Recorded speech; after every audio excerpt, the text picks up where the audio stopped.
Ukay branded garage sale. Dresses for only 3 for 50 pesos. OMG! I-flex ko yan!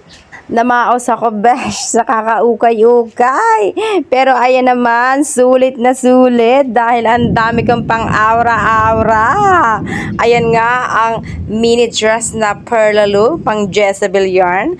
At kasamang earrings na aking naukay din. O diba? Vintage looks lang yan. At ito naman is bodycon na long sleeve. O, nahapit na gustong managkit. Charis.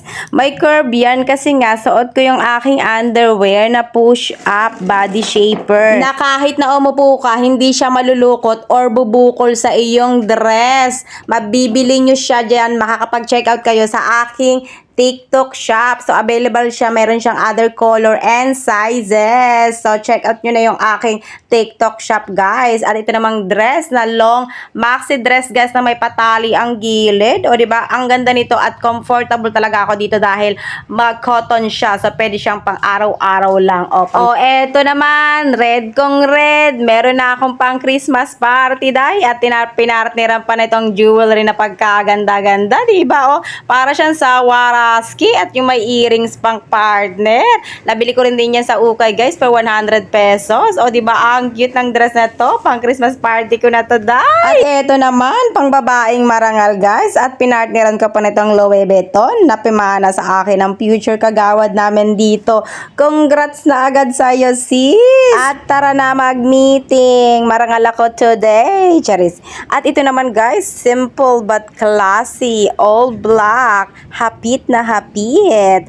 Pati niya mo, nagkakaroon pa rin lang siya ng shape. Bakit yan? Kasi nga, suot ko yung ating underwear girdle na may fitted talaga siya. Kaya bumili na rin kayo niyan, ha? O, diba? Walang puson yan. Charis.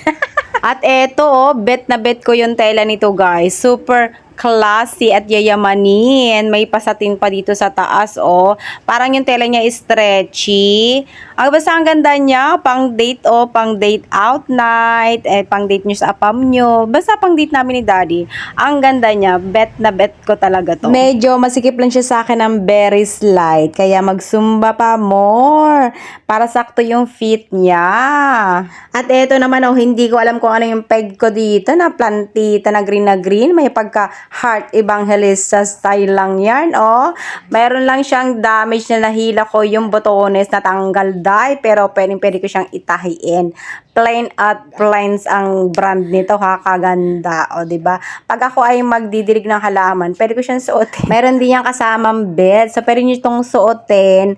Ng style niya is parang top lang siya, yung parang blouse.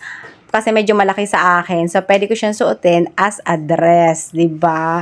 Kasi nga, may pa-off shoulder dahil sa fluffy arms niya. Baka dito ko lang siya susutuin sa bahay. Maglilinis ako. Kasi may, ano siya may pakpak siya. Baka biglang matapos ako kapag lumilipad-lipad. Diba? O, ayan, magbubungkal na ako ng halaman. Bye!